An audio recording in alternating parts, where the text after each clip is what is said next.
ஓம் தத்புருஷாய வித்மஹே வக்கரதுண்டாய தீமஹி தன்னோ தந்தி பிரசோதயாத். ஓம் ஆதித்யாய சோமாய மங்களாய புதாயச்ச குரு சுக்ர சனிப்பாய்ச்ச ராகக்வி கேதவே நமக. அனைவருக்கும் வணக்கம். நான் தேன்மொழி பேசுகிறேன். நம்ம தினமுமே ஒரு பதிவு பார்த்துட்டு வரோம். ஒரு ஜாதக ஆராய்ச்சியோ இல்லைன்னா ஒரு பரிகார பதிவோ பார்த்துட்டு வரோம். இன்றைக்கி நம்ம ஒரு ஜாதக அமைப்பு பற்றி நம்ம பார்க்கலாம். பார்க்குறதுக்கு முன்னாடி எல்லாருமே லைக் பண்ணுங்கள், ஷேர் பண்ணுங்கள், கமெண்ட் பண்ணுங்கள், முக்கியமாக சப்ஸ்கிரைப் பண்ணுங்கள். நிச்சயமாக என்னோடய வீடியோ உங்களுக்கு வந்து சேரும். இப்போ ஆட்டிசம் குழந்தையோட ஜாதக அமைப்பு எப்படி இருக்குன்னு பார்க்கலாம். சரிங்களா? வாங்க. ஆட்டிசம் இந்த குழந்தை வந்து பார்த்திங்கன்னா, ஆட்டிசமே எல்லாத்துக்குமே தெரியும். மனநிலை சரியில்லாமல் இருக்கிறது தான். சரிங்களா? அதாவது புத்தி சுவாதீனம் இல்லாத ஒரு குழந்தை இருக்குங்களா, அதை தான் நம்ம ஆட்டிசம் சொல்லுவோம். அந்த குழந்தையோட டேட் ஆஃப் பர்த் வந்து பார்த்திங்கன்னா, ஜனவரி 30, 2019 காலையில் 11:35க்கு பிறந்திருக்காங்க. சென்னை ஆண் குழந்தை. சரிங்களா? இந்த பர்த் டீட்டெயில்ஸ் போட்டாலே ஜாதகம் வந்துடும். அதனால் நான் நிறைய எடுக்கலை.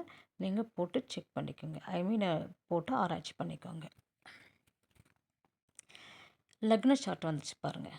லக்னாதிபதி பார்த்திங்கன்னா லக்னம் மேஷம். லக்னாதிபதி செவ்வாய் பகவான். அடுத்தது வந்து பார்த்திங்கன்னா ராசி வந்து விருச்சிக ராசி, அனுஷ நட்சத்திரம். இப்போது நம்ம எந்த ஒரு தசாபுத்திகள் வந்தாலும் சரி, ஃபஸ்ட்டு என்ன பார்ப்போம், நாம லக்னம் வலு இருக்கான்னு பார்க்கணும். சரிங்களா? அதுக்கப்புறம் தான் வந்து இந்த குழந்தைக்கு என்ன தோஷம் இருக்குது, ஆயில் பிரச்சனை இருக்கா, ஆயில் பிரச்சனை இருக்குது, இல்லைன்னா கண்டம் வச்சுருக்கா, வரக்கூடிய திசைகள் வந்து பணம் அதிகமாக தருமா, நல்ல தொழில் கிடைக்குமா, இந்த மாதிரி அமைப்பெல்லாம் பார்க்கலாம். அதுக்கு முன்னாடி எல்லாத்தையும் ஜெயிக்கக்கூடிய அமைப்பு லக்னத்துக்கு லக்னாதிபதிக்கு இருக்கணும். சரிங்களா? நம்ம மெயினாக பார்க்குறது லக்னாதிபதி தான். சரிங்களா? உடனே லக்னாதிபதி பலமாக இருக்கணும்னு சொன்னால், சிலர் என்ன சொல்லுவாங்க, அதெல்லாம் பையன் ஹைட்டு வெயிட்டாக குண்டா ஸ்ட்ராங்காக இருப்பான்னு சொல்லுவாங்க. அது பலம் கிடையாது. சரிங்களா? லக்னத்தில், அதாவது லக்னாதிபதி இது ரெண்டுமே வந்து பார்த்திங்கன்னா சுபத்துவமாக இருக்கணும். ரொம்ப ஸ்ட்ராங்காக, அதாவது திரிகோண பாவங்கள்லையோ இல்லைன்னா கேந்திர பாவங்களையோ இருக்கணும். சரிங்களா? அப்போ தான் எப்பேற்பட்ட தசை வந்து மோசமான திசைகள் இருந்தாலும் கூட சமாளிக்கக்கூடிய ஆற்றல் லக்னாதிபதிக்கு உண்டு. லக்னத்துக்கு இருந்தால் கண்டிப்பாக யாராச்சும் பேரண்ட்ஸ் வயசில் சொந்தக்காரங்க அந்த மாதிரி யாராச்சும் காப்பாற்றிடுவாங்க. லக்னாதிபதி வலு பெற்றால் மட்டுமே எல்லா பிரச்சனைக்கும் தீர்வு கண்டுபிடிச்சிருவார். எல்லா தோஷங்கள்லேருந்து தப்பிச்சு வந்துடுவாருங்க. ஆயுள் வந்து ரொம்ப தீர்க்கமாக இருக்கும். இந்த லக்னாதிபதி வலு இருங்கிறதுக்கு பார்த்திங்கன்னா, ரொம்ப அறிவு கூர்மையோட இருக்கக்கூடிய அமைப்பு. எந்த பிரச்சனை வந்தாலும் தப்பிக்கக்கூடிய அமைப்பு. அதுதான் லக்ன வலு. சரிங்களா? லக்னாதிபதி வலு. இந்த ஜாதகத்தில் பாருங்கள், மேச லக்னம். மேச லக்னாதி செவ்வாய் தன்னோட ஸ்தானத்துக்கு 12ல் போய் மறைச்சிட்டார். அப்போ லக்ன வலு குறைவு. சரி, லக்னத்துக்கு வந்து நல்ல கிரகங்களுடைய பார்வை இருக்கான்னு பார்த்தா எந்த கிரகமே பார்க்கல. லக்னம் தனியாக அப்படியே இருக்குது. சரி, லக்ன புள்ளி யாரோட சாரா பார்த்தா லக்ன புள்ளி வந்து பார்த்திங்கன்னா 12 டிகிரி. சரிங்களா? அப்போது இது கேதுவுடைய நட்சத்திரத்தில் அமர்ந்திருக்கு. கேது பகவானும் லக்னத்துக்கு 10ஆம் இடத்துல உட்காந்துருக்கார். சனியோட வீட்டில் 10ஆம் இடத்துல 1 டிகிரியில் கர்மஸ்தானத்தில் அமர்ந்திருக்கு. அப்போ அந்த லக்ன புள்ளி, இந்த உயிர் வந்து பார்த்திங்கன்னா ஏன் ஜனிச்சிருக்கு இங்கன்னா, தன்னோட ஜென்ம கர்ம வினையை அனுபவிப்பதற்காகவே பிறந்திருக்கு. ரெண்டாவது, லக்னாதிபதி லக்னத்து 12ல் போய் மறைஞ்சிருச்சுங்க. அப்போ அந்த செவ்வாய் பகவான் வந்து பார்த்திங்கன்னா 25 டிகிரி இருக்கார். 25 டிகிரினா அது வந்து ரேவதி நட்சத்திரம் வருது. அப்போ ரேவதி நட்சத்திரம் வந்து பார்த்தா மேச லக்னத்துக்கு ஆகாத புதனுடைய நட்சத்திரம், செவ்வாய்க்கு ஆகாத புதன் நட்சத்திரம். அந்த புதன் 3 மற்றும் 6 குடையவர், அதாவது ரோகாதிபதி அவர். அப்போ லக்னாதிபதி பகை சாரம் எடுத்து உட்காந்துருக்காரு. சரி, சந்திரன் எப்படி இருக்கான்னு பார்க்கலாம். அவர் தானே உடல்காரகர், மனக்காரகர். அப்போது இந்த உடல்காரகங்களை சந்திர பகவான் லக்னத்துக்கு 8ஆம் இடம் நஷ்டஸ்தானத்தில் அமர்ந்து அதாவது சனியோட நட்சத்திரம் எடுத்திருக்காரு. அது அனுஷ நட்சத்திரம். இந்த லக்னத்துக்கு மேச லக்னத்துக்கு சந்திர பகவான் வந்து 8ஆம் இடத்துல அமர்வு பெற்றிருக்காரு. எழுத்து சார சனி. சரி, நீச்ச ஸ்தானமாக இருந்தாலும் நீச்ச வீட்டில் இருந்தாலும் நீச்சமாகலை.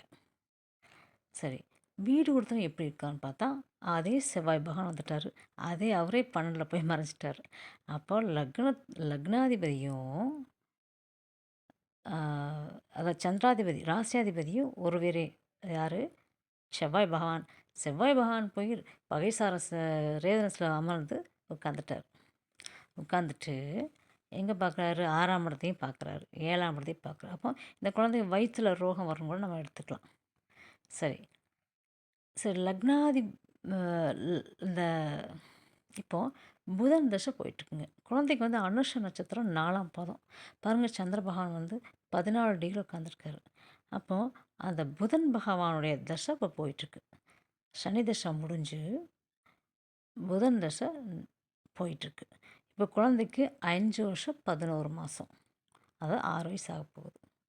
அப்போ இந்த புதன் வந்து நன்மை செய்யுமானா நிச்சயமாக இல்லை. ஏன்னு கேளுங்க, அதுதான் 6ஆம் அதிபதி ரோகாதிபதியாக போயிட்டாரே. அவர் 1 டிகிரி வித்தியாசத்தில் சூரியன் கூட பாருங்கள் அஸ்தமனமாக உட்காந்துருக்காரு.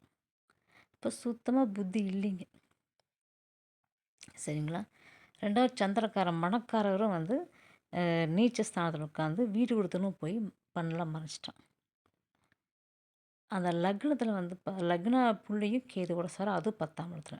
அப்போ கேது பகவான் லக்ன புள்ளியும் அதாவது கேது பகவான் வந்து 10ஆம் இடத்துல, புதன் பகவானும் இப்போ தசா புத்தி நடத்துகிறார் இல்லையா, இப்போ அவரும் வந்து எங்கே உட்காந்துக்காரு? 10ஆம் இடத்துல. அப்போ இந்த குழந்தை வந்து கர்மாவை கழிக்க வந்த குழந்தை, எதுவும் என்ஜாய் பண்ணுறதுக்கு வரல. சரிங்களா? கர்மாவை வந்து கழிக்க வந்திருக்கு. இந்த உயிர் வந்து நான் எதுவுமே இந்த பூலோகத்தில் எனக்கு எதுவுமே தேவையில்லை, என்னோடய பாவங்கள் குறைஞ்சா போகுதும் அப்படிங்கிற மாதிரி வந்து பிறந்திருக்கு இந்த குழந்தை.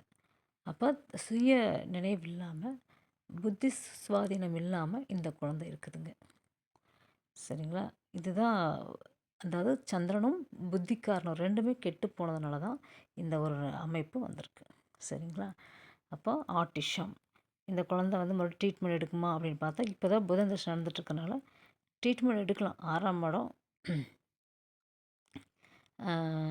அதிபதி வந்து பார்த்திங்கன்னா அவரும் 6ஆம் அதிபதி 6ஆம் இடத்துக்கு 12ன்னு பார்க்குறப்போ அது குருவோட வீடு. குரு வந்து அதே 8ஆம் இடத்துல மறைவு பெற்றிருக்குதுங்க.